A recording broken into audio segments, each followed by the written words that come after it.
Welcome to our final part.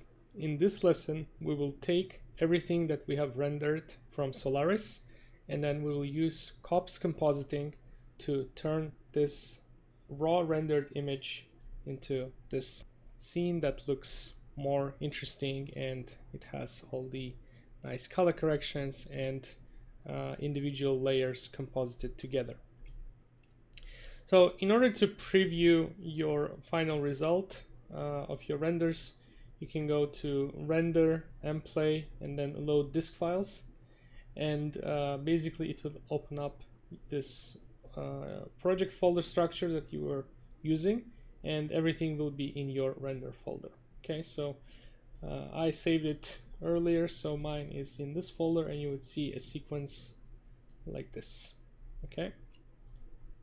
So once again, you can see that the raw render looks a little bit washed out. It lacks the nice contrast and some of the cinematic effects from the composited one in COPS. So it's quite important to take your renders to the next level with compositing. And Houdini 21 has some really nice tools for that. So let's close this. And I'm going to close this one. So we will go into the comp context. We can basically go back from Solaris, and in the Halloween scene we have this LOPnet, which is a portal to lighting and rendering, and we can now create another one which will be the COPnet. Now you can do the compositing as you render to check different things, but I just went ahead and rendered first, and now I will be doing the compositing part. So you can press tab and type COPnet. So this will be our portal to the compositing operators, and Copernicus in general can be used heavily used for texture generation and a lot of procedural image processing, but it could be also used for some CG layers, compositing and color correction. So if we dive inside, it has to be the new COPnet. So when you type COPnet, you'll see the old one. We want to use this one, the first option. So let's double click and go inside, and you would see everything would be empty here. So if you press tab and type file, you would see your default butterfly image. And in order to be in the image processing view, we need to go to composite view here. So this is our image processing view. So now let's load our render. So it could be either a single image or a sequence. So if you go to the file chooser up here, I'm gonna go to my render folder. So I have rendered the original project in 720p, but I've also rendered a higher resolution, which was 1080p, but I only rendered one frame with that. And I actually forgot to do the cryptomat for the sequence, so we will be looking at a single image for final compositing, but all the same techniques would apply to a sequence. Okay, so if we click here, high res, accept. So this is our image, and I already mentioned that I like to use with the ACES tone mapping here. So we can use ACES, and you would see that the colors would already become a bit more contrasty. We will bake this output right before we write the final image, but as I'm compositing and doing color corrections, I already want to be in this color space. Okay, so let's continue from here. By default, you wouldn't see any of the AOVs that we have set up in Karma render settings. So you will need to actually click on add AOVs from file, and this will add everything that we have. So we can start by adding some simple effects, cinematic effects to this image. So we can do some lens effects like a vignetting. We can do some chromatic aberration, and we can add some kind of grain, film grain. And then after that, usually that is enough to make the image more interesting.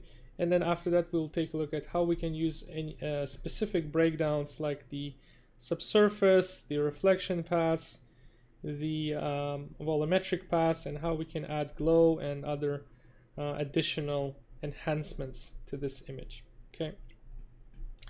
All right, so let's proceed. Let's start with the vignette effect. It's basically going to darken the corners of the image in the radial fashion, and it will simulate that this was rendered through a real camera lens, right? So it's usually used in film and commercials to enhance and make images more cinematic.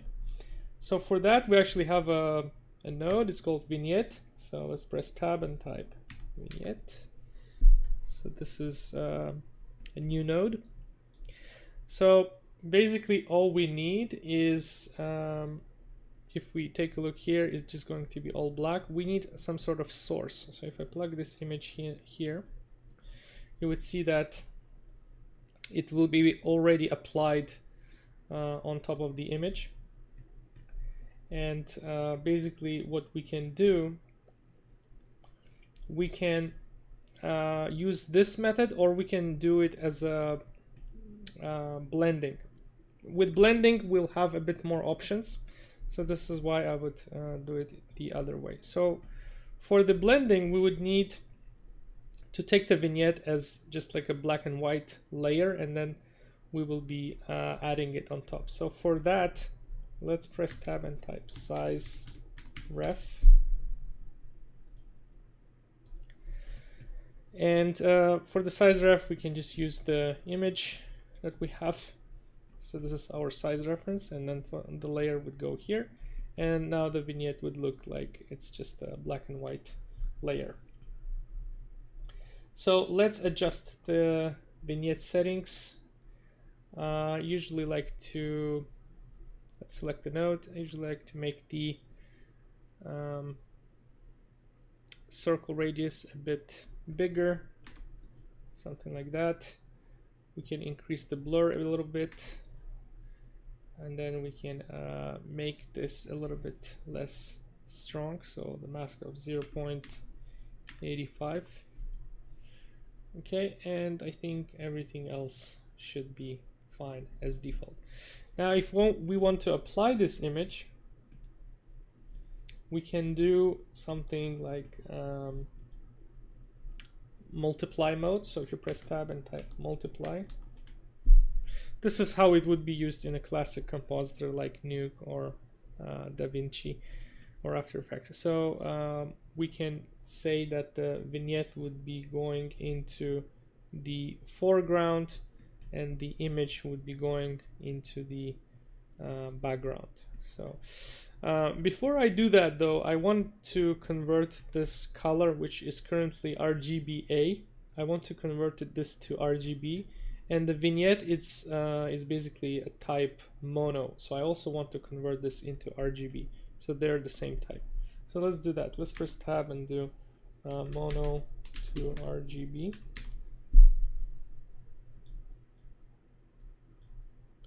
And then we will do RGBA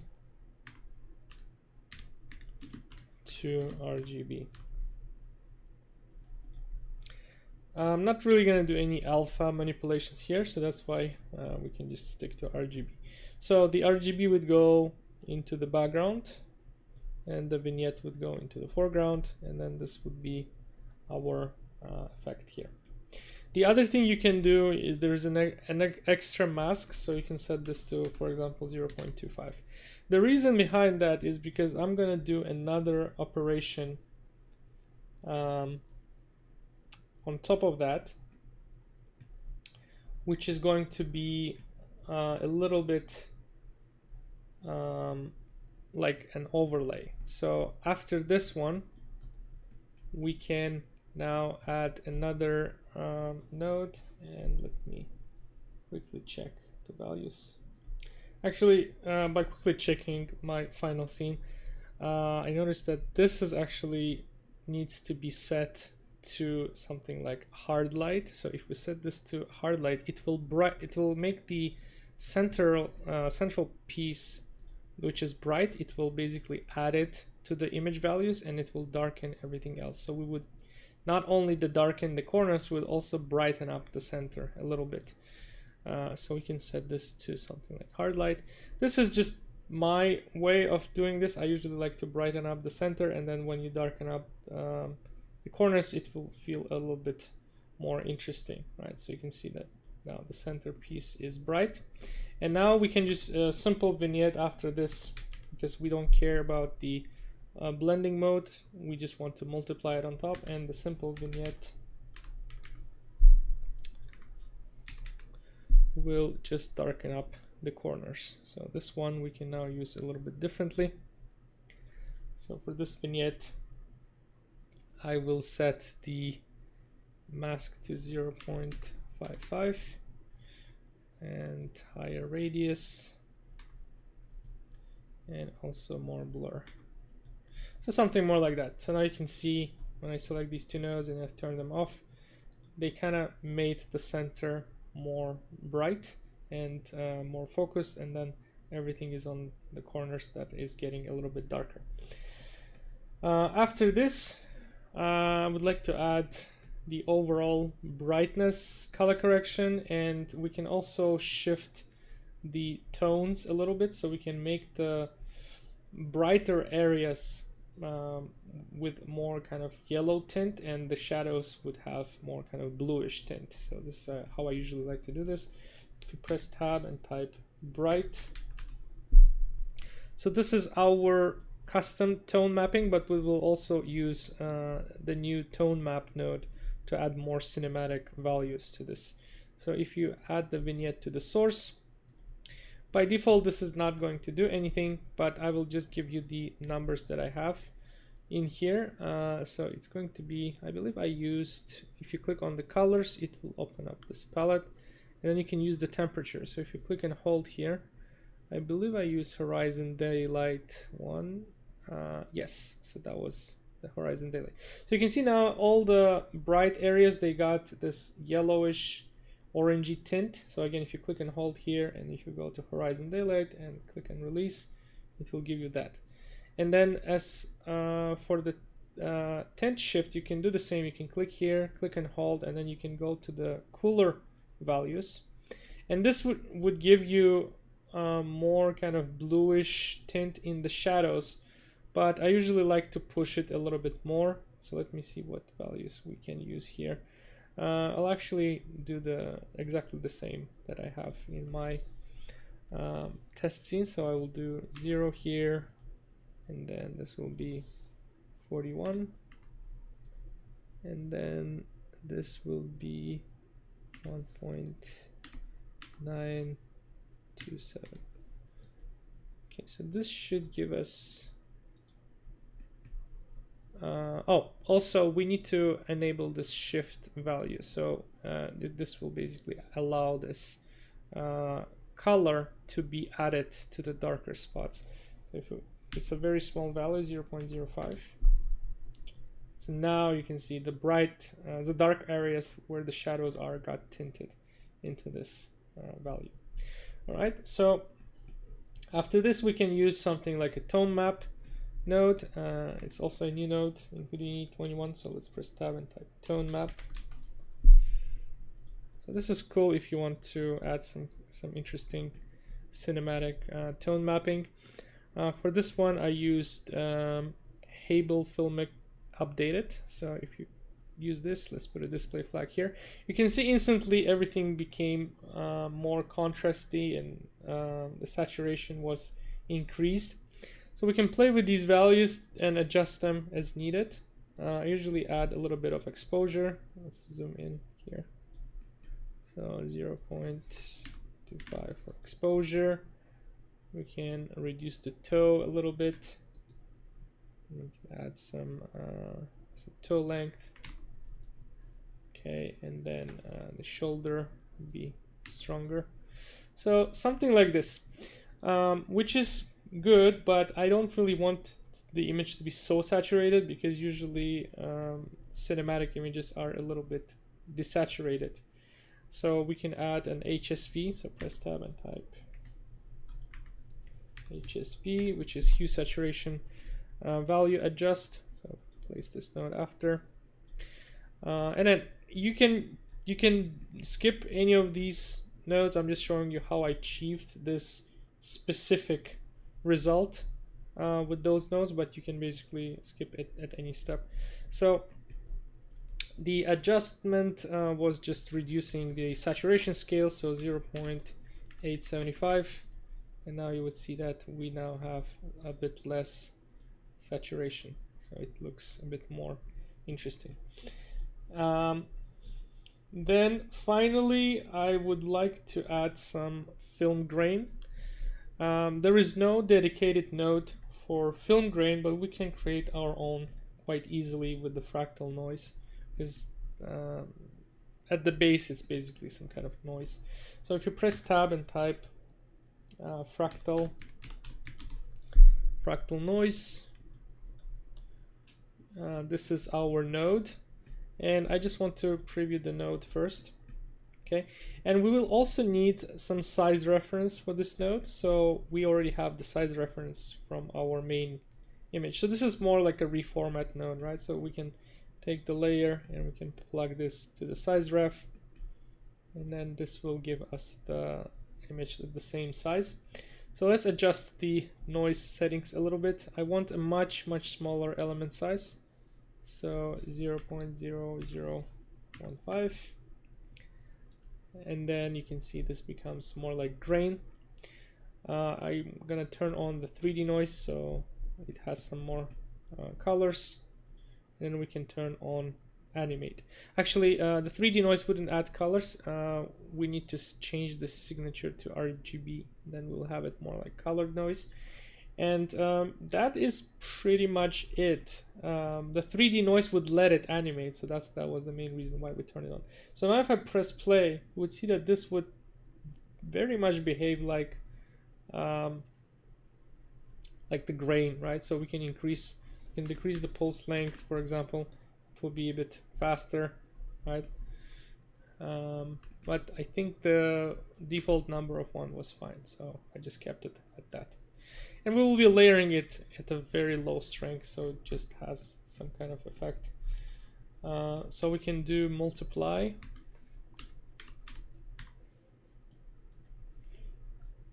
And actually, I just like to use multiply because it's easy to find, but the actual blending mode we will be using is the soft light. So we can just say that the HSV adjust will go into the background, and let's preview this, and the noise would go into the foreground. So you can see now we have the noise applied, and if I press play, it's just some kind of noise. So we would use a very low value, and you can play with different types of noise. Maybe there's even a better grain, but I kept using this because I just wanted something nice and easy, but maybe there is a better noise pattern that we can use for this. So the value is very low, actually 0.25, so it just adds a little bit of that grain on top of this. And then finally is like one of my favorite nodes is chromatic aberration, which is awesome. It will add some nice lens color split to green, red, and blue, mostly on the edges, and it will also distort the image a little bit as if it was shot on a real lens. If you press tab and type chromatic aberration, if you plug this into chromatic aberration, by default it's going to be very strong. So if I preview it, yeah, it's a little bit too strong. Well, unless you want this to be so intense, right? But I usually reduce the actual value to a much lower amount, so 0.025. Okay, something like that. So you can see just on the edge, maybe a little bit more, maybe 0.05 actually. Yeah, so it's a little bit stronger on the edges. Okay, so you can see now we got this image actually very close. Let me put null in here. So this is our output. So I'm gonna say out comp and just put a display flag here. So this is basically our composited image, and you can see already it is pretty close to the final result. The additional things that we will be using, the individual breakouts, would be used to brighten up the mouth area. As you can see, this is the more final, right? Brighten up some of the highlights in here, and also we can add some glow to the candles. As you can see, the candles are not having as much glow as would be nice. And then we also adding some more highlights. We're pushing the reflection and highlights on the skeleton to make it a little bit more shiny. But the techniques that I'm showing you can be used at any level, and again, if you would plug in the sequence, it will all work exactly the same. So let's save this as our comp.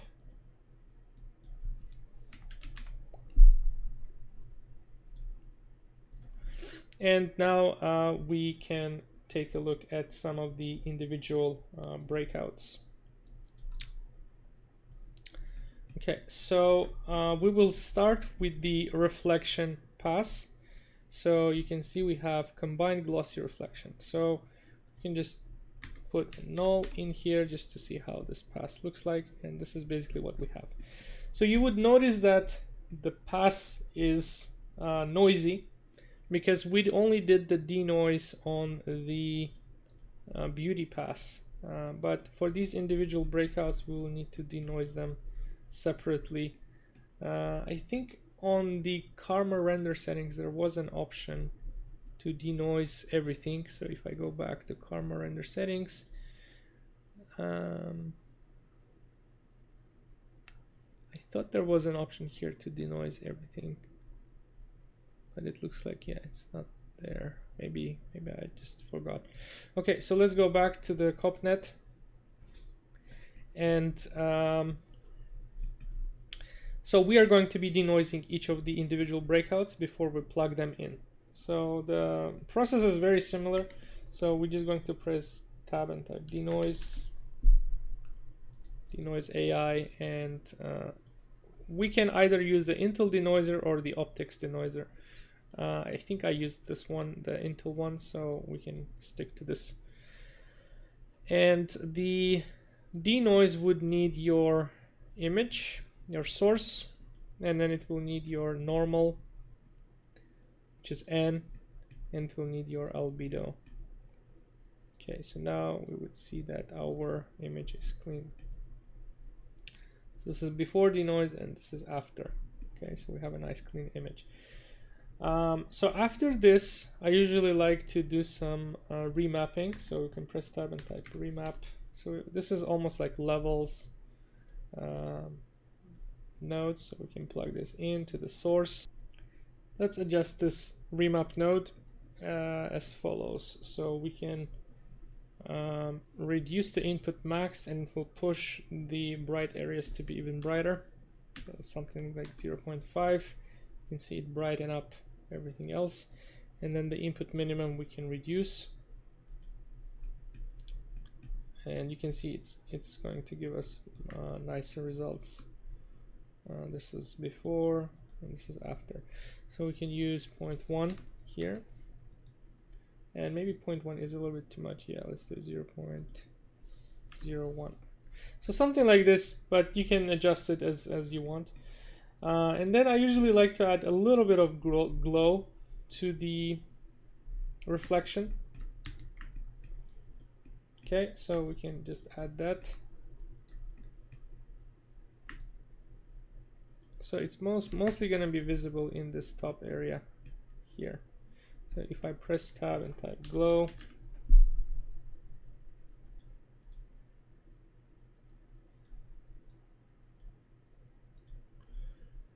you would see that it will basically add glow to everything, but we just want to have just a little bit. So I'm going to reduce the brightness here, and we can also reduce the glow threshold. So So it will just have it, it wouldn't be compressed so aggressively. And then we can also reduce the size a little bit. Yeah, something like that should be interesting. So all of these individual breakouts should be added before the before this vignette and finalized cinematic effects. So we'll make some space here, and this is where we will be plugging them in. So let's just make some room. Okay, and then we will be using the add mode mostly for these, because these are just passes that will be brightening everything up. So we will just use the add node. So press tab and type add, and this will be our background, which is the original image, and the glow would be added on top. So let's now see. So you can see now the pumpkin basically got much brighter, and the highlights are also much nicer in the mouth area. The same for the candles. Next, we can add some extra brightness for just the pumpkin, because if we look at the subsurface layer, if I just go from SSS and press null, we would see that this is our subsurface layer, and we can basically brighten up parts of the pumpkin, especially these crevices where the subsurface was higher, and the more light basically comes through, and this will make the pumpkin a little bit more organic. So we can use the same denoise workflow. So I'm just going to alt click and drag this node. We can just swap the source here, and now you can see we have our subsurface cleaned up. And after this one, we can remap the subsurface a little bit. So remap, and let's plug this in the source. So I'm going to use very low 0.025 just to darken up the darker areas, and then 0.25 to brighten up the bright areas. So now this one can be added on top. So if we just do add,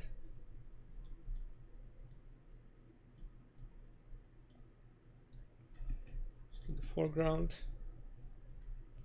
Okay, so now you can see with this extra add, our pumpkin really got this feeling that there is some really bright light on the inside. So this is where you can use the subsurface, and the candles also got much nicer and brighter overall. We can also adjust how much of this subsurface gets added. I didn't use the full value, I just used 0.5, so 0.5 here.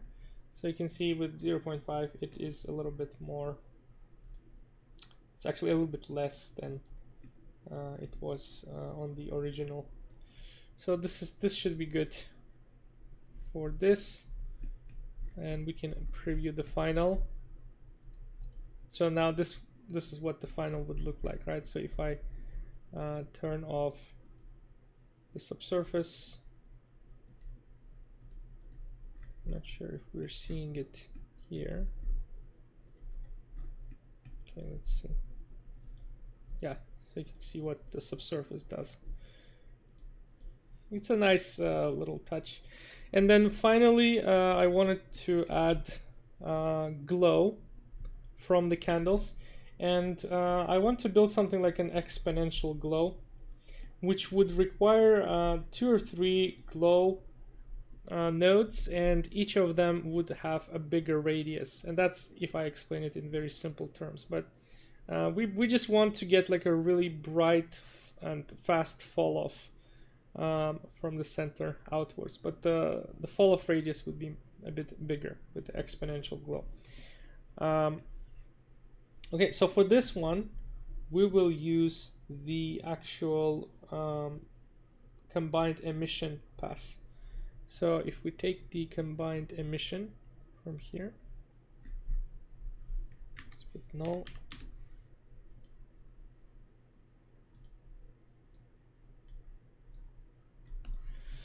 So you can see the combined emission only took the flames from the candles part, and if you remember, we also added some kind of emission to the ice smoke as well. So that's why those elements are in the combined emission pass. So from here, let's denoise this as well, because I think, yeah, it's a little bit noisy. So let's just do denoise. We're going to use the source here. All right, and I'm going to make push these a little bit forward. Okay, so this is our denoise, and then after that, let's start using those 3 glow nodes that we talked about. So the first glow would have so the first glow would have the biggest radius. So I'm going to press tab and type glow. And let's zoom out a little bit.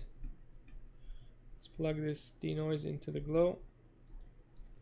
So we want is a bigger size, so 0.25. And this wouldn't be visible because the glow threshold, the tolerance is way too strong. It's basically killing everything that is not super bright. So if we set the threshold to 0, we'd see now we got this nicer outer glow. We can reduce the brightness for this, and we can reduce the saturation a little bit, and that should be our first glow. Our second glow would have a little bit of a smaller radius. So if we look at the radius here, it will be 0.15. You can see we're starting to get this nicer fall off. We can have this saturation, but I will want to make this much stronger, so I will set this to something like 7, and we will also use a higher threshold, so 0.1. Okay, so now you can see we got a much nicer fall off. And finally, we will have the brightest spot with a smaller size here. So let's do another one. And in here we can use I'm gonna set the threshold to 0. I'm gonna use 1 for brightness, full saturation, and very small radius, so 0.015. So these were the values that I ended up with for the exponential glow, because they looked nice when I overlaid them on top. But feel free to play with, because this is basically the idea, to have a nice soft fall off and a really bright core. So for the glow, I actually used the screen layering mode. So if you press tab and type screen, this will blend it a little bit nicer. So let's take a look. So this is without glow, and this will be with the glow. So you can see we got much nicer result, and let's compare it to the final. So this is final with the glow, and this is without. Yeah, so this is going to be looking much nicer. And for the last part of the compositing, we can utilize the cryptomatte layer, where I can show you how you can get even more control over individual areas of your image. So for example, in here I feel that the skull is still a little bit too kind of you know, it needs more highlights. It's not as interesting looking as if you compare it to this one, right? It is, in here we have a little bit more brightness. It feels a little bit more shiny, and it has a better range of values overall compared to this one. So what we can do is we can put down the cryptomatte node. And in Houdini 21, it's much easier to select these cryptomattes now. So we can go and plug in all 3 crypto objects here.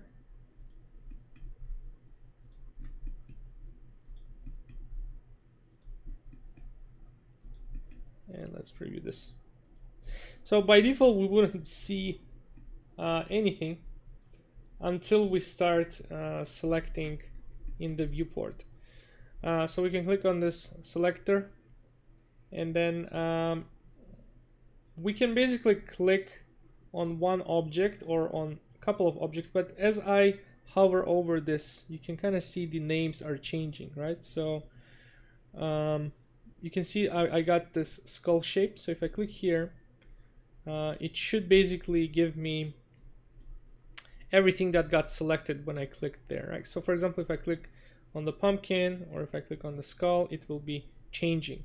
So for this, because this image has a lot of the volumetric fog and it has the smoke, it is a little bit hard to choose just the skeleton or just the skull, but once we clicked, we got the list here. So now I can just remove everything else and just keep the skull. And I would only have this skull selected. So now we can do this to the skull, and we can do the same, for example, if I want to have more control over how the pumpkin looks. We can again click on the selector, and I can click on the pumpkin. So you can see that this is going to be pumpkin mesh. So we can just delete everything else.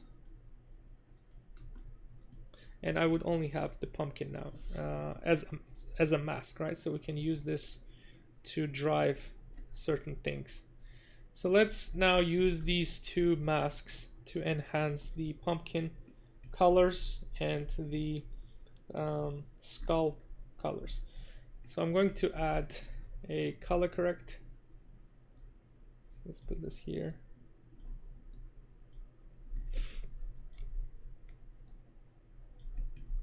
Let's press tab, type color correct.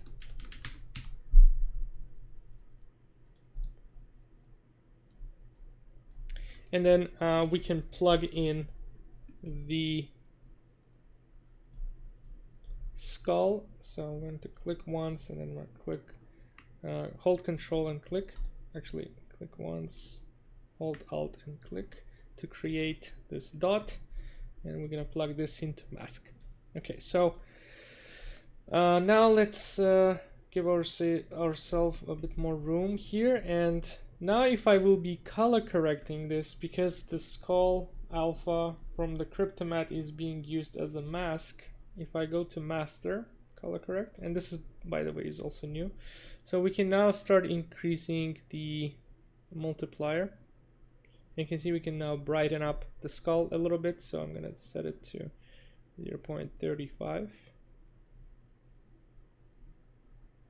And then I also want to increase the contrast a little bit, 0.25. So you can see now we added some more interesting values to the skull, and it actually looks much nicer. Okay, and let's now do the same to the pumpkin. So press tab, type color correct, and you can use this technique pretty much for any layer. If you want to darken the candles, you can do that. So let's plug this in, and I actually can just hide this view so I have more space here, and I can press P to get these parameters a little bit on top. Let's do the same, click, hold, Alt, click, and then put this into mask. And then we can now adjust the pumpkin color correction, which I just want to add maybe a little bit more contrast to. So let's do 1.5. And there we go. So now we have more contrast on the pumpkin. So this is basically the process. It will be exactly the same if I would plug in the moving image. So let's look at the final look. So now if I would plug in the moving image here, it would be pretty much, and it will just be a smaller image, right? So we need to see here. Just see here.